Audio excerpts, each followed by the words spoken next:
Olá, sejam bem-vindos a mais uma aula de Direito Penal Parte Geral. Depois que nós tratamos do tema territorialidade e extraterritorialidade, rumamos agora para a parte final, que trata-se do artigo 8º e 9º do Código Penal. Esses dois artigos ainda têm relação com a extraterritorialidade, sendo que um deles trata da pena cumprida no estrangeiro e o segundo trata sobre a eficácia da sentença estrangeira. Depois, o artigo 10, 11 e 12, eles mudam completamente o assunto. E perceberam como eu fiz a menção a esses artigos? Sim, é assim mesmo. No direito, você lê primeiro, segundo, terceiro, quarto, quinto, sexto, sétimo, oitavo e nono. E aí, a partir do 10º, você começa 10, 11, 12, 13 e 14. Isso para os artigos. Para os parágrafos, da mesma forma, vai até o parágrafo 9º, e posteriormente ao parágrafo 10, parágrafo 11.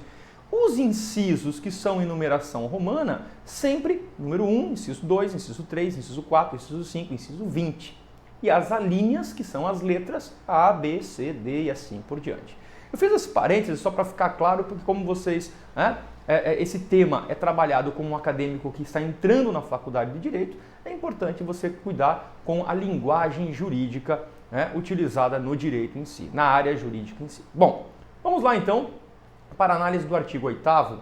E a análise do artigo 8º ela diz assim, tá? A pena cumprida no estrangeiro atenua a pena imposta no Brasil pelo mesmo crime quando diversas, ou nela é computada quando idênticas. Professora, não entendi. Nós estudamos lá no início das nossas aulas sobre o princípio do non bis in idem. Eu não posso processar e punir uma pessoa duas vezes pelo mesmo fato. Tá, professor, mas peraí, você está falando na verdade de uma punição no estrangeiro e outra punição pelo mesmo crime no Brasil? Sim. Estudem, na verdade, os vídeos anteriores que tratam da extraterritorialidade e vocês vão perceber que naquela temática você encontra, certo? Você encontra a possibilidade do agente ser punido no estrangeiro e, de repente, entrar em território nacional e estar sujeito às leis brasileiras pelo princípio da territorialidade e responder penalmente aqui no Brasil também. Mas, respeitando o princípio do non bis in idem, o que é que o legislador preparou para nós no artigo 8º? Ele está dizendo que, se você recebeu uma pena no estrangeiro, chegou no Brasil, foi processado e recebeu uma pena no Brasil, você vai, professor, e agora eu vou cumprir as duas? Não. Se as penas forem idênticas, elas serão computadas. Já vou explicar. Se as penas forem diferentes, uma atenuará a outra. Professor, eu não entendi. Anota aí, porque eu vou avançar um pouquinho no direito e depois eu volto para a matéria aqui do artigo 8º. Tá? No Brasil, nós temos 3 modalidades de pena. Anota lá. Pena privativa de liberdade. Penas que privam a liberdade. Professor, quais são essas penas que privam a liberdade? É a reclusão e a detenção. A reclusão é aquela em que o agente cumpre a pena no regime fechado, semiaberto e aberto. A detenção é aquela em que o agente cumpre pena somente no regime semiaberto e aberto. Bom, segunda modalidade de pena no Brasil. Penas restritivas de direitos. Ou seja, não estou mais privando sua liberdade, mas sim restringindo alguns direitos seus. Como, por exemplo, a obrigatoriedade da prestação de serviço à comunidade, prestação pecuniária, limitação de final de semana, interdição temporária de direitos e perda de bens e valores. São modalidades, certo, de penas restritivas de direito. E a terceira modalidade de pena no Brasil é a pena de multa, certo? Bom, por que eu estou falando isso? É porque você precisa entender quais são os tipos de pena que o Brasil tem, para daí então você chegar no artigo 8º e dizer, opa, elas são diversas, então uma tem que atenuar a outra. Opa, elas são idênticas, então uma deve abater, computar da outra. Exemplo prático. Se você tem uma condenação nos Estados Unidos a uma pena de multa, e chega no Brasil, é processado e tem uma pena privativa de liberdade, são penas diversas. Aquela multa aplicada no Estado norte-americano servirá para atenuar a pena privativa de liberdade imposta no Brasil. Porém, se você recebeu privativa de liberdade lá e privativa de liberdade aqui, ou multa lá e multa aqui, elas serão computadas. Não entendi, professor. Recebeu 2 anos lá, 5 anos aqui? Cumpre-se apenas 3, porque os 2 eu abato. Recebeu 5 anos lá e 2 aqui? Não cumpre nada aqui, porque está, na verdade, totalmente cumprida nos Estados Unidos. Compreendido? Quando as penas forem diferentes, elas servem para uma atenuar a outra. Quando elas forem idênticas, elas devem ser computadas, abatidas, ok? Fechado o artigo 8º, nós encerramos a temática da extraterritorialidade com o artigo 9º, que trata de um tema chamado eficácia da sentença estrangeira. Professor, eu não entendi. Lá está escrito assim: a sentença estrangeira, quando a aplicação da lei brasileira produz na espécie as mesmas consequências, pode ser homologada no Brasil para que surta alguns efeitos. Vamos pensar que o Brasil tem a sua soberania. Vamos imaginar que o Brasil não pode, por óbvio, simplesmente abaixar a cabeça e aceitar qualquer tipo de sentença que venha de outros países. Não.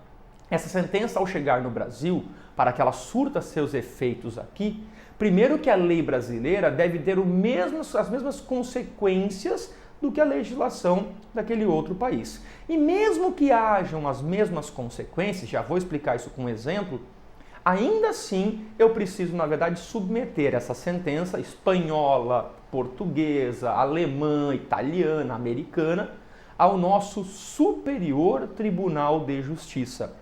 O Superior Tribunal de Justiça, através do artigo 105, inciso 1, a linha I da Constituição Federal, é o órgão competente para ler aquela sentença, verificar se aquela sentença preenche os mesmos requisitos da legislação brasileira e homologá-la.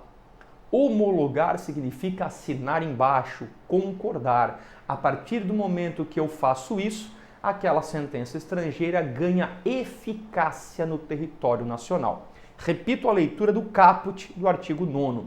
A sentença estrangeira, vírgula, quando a aplicação da lei brasileira produz na espécie as mesmas consequências, vírgula, pode ser homologada no Brasil para 2 situações básicas. Primeiro, para obrigar o condenado a reparar o dano, restituir coisas e outros efeitos civis. Lembrem-se e tomem conhecimento de que a todo crime corresponde uma indenização. E se você me praticar um crime na Argentina, lá você foi processado, lá você foi condenado e agora eu preciso processá-lo e eu moro no Brasil, eu preciso processá-lo na esfera civil para cobrar uma indenização, eu pego aquela sentença argentina da condenação, trago para o Brasil, submeto ao STJ, consigo, na verdade, obviamente, homologar essa sentença e entro com uma ação cobrando de você essa indenização. Perfeito? Para isso que serve a primeira hipótese. Segunda hipótese é para sujeitar o agente à medida de segurança. Lembrem-se que quando você é criança, tem de 0 a 12 anos, você recebe medida protetiva, prevista no ECA, Estatuto da Criança e Adolescente. Quando você tem 12 anos completos até os 18, você é adolescente, recebe medida socioeducativa. Quando você completa 18 anos, se você for capaz de entender o caráter ilícito do fato, você é imputável, passível de receber uma pena. Porém, se você tiver 18 anos ou mais ou for inimputável, não passível de receber, porque você tem problemas de ordem mental, você receberá medida de segurança. Puxa uma flechinha lá e escreve internação em hospital psiquiátrico ou tratamento ambulatorial. Então, tanto para indenização quanto para sujeitar a medida de segurança, eu tenho que homologar essa sentença que veio de outro país. Aí o parágrafo único é simples e fala o seguinte: a homologação depende, letra A, para os efeitos do inciso 1 da indenização, de pedido da parte interessada. Se você é interessado, deve pedir ao STJ. E o inciso, a letra B, a linha B, diz assim: para os outros efeitos, é necessário a existência de um tratado de extradição entre o país de origem, que originou cuja autoridade judiciária emanou a sentença, ou na falta desse tratado de uma requisição do ministro da Justiça. Aqui eu vou contar 2 casos bem simples. Hoje, atualmente, 2020, eu tenho um cliente que foi acusado de cometer um homicídio em Porto Belo, está preso nos Estados Unidos. Não me recordo agora o estado norte-americano, lá está preso. O processo dele tramita aqui, o Brasil pediu a extradição, então eles vão mandar o brasileiro para cá, houve esse requerimento e, detalhe, há um tratado internacional entre os dois países que regulamenta essa parte. Vou colocar um adendo aqui, o Brasil não extradita brasileiro. O Brasil não manda embora um brasileiro, não deporta um brasileiro, ele só deporta estrangeiros, extradita estrangeiros. O brasileiro, ele só pede para vir, perfeito? O segundo exemplo que a gente pode ter aqui, para você ver como é complicada essa parte, é um brasileiro que foi para a Indonésia e levou dentro de uma prancha de surf cocaína. Ele foi preso na Indonésia e a Indonésia aplicou-lhe pena de morte. Embora, professor, e o que aconteceu? O Brasil tentou, através de tratados, regulamentar isso. Eles não têm tratado com o Brasil. Então o Brasil fez um requerimento via Ministério da Justiça. O ministro da Justiça solicitou. A Indonésia falou, não entrego esse brasileiro, ele vai cumprir pena de morte. Depois de muito trabalho do Ministério da Justiça brasileiro, das relações exteriores, o Brasil conseguiu trocar a pena de morte dele por prisão perpétua. Muitos acabaram falando, meu Deus, mas que troca, 6 por meia dúzia, vai ficar preso para o resto da vida. Não, a ideia, obviamente, pense agora com esse novo governo, por exemplo, estreitar relações com a Indonésia a ponto de criar um tratado. Há uma esperança no fim do túnel de que esse agente possa cumprir a pena perpétua, não obviamente perpétua lá, e possa vir para o Brasil. Então esse é o cenário que a gente pode encontrar aqui, lembrando obviamente que nós estamos finalizando o tema extraterritorialidade, que envolve o artigo 8º e o artigo 9º. Tá bom? O próximo tema nosso já vai ser voltado para o artigo 10, 11 e 12, que muda o cenário, certo? Muda o assunto, com muita novidade para vocês aí, construindo o nosso direito penal. Bons estudos e até nosso próximo encontro.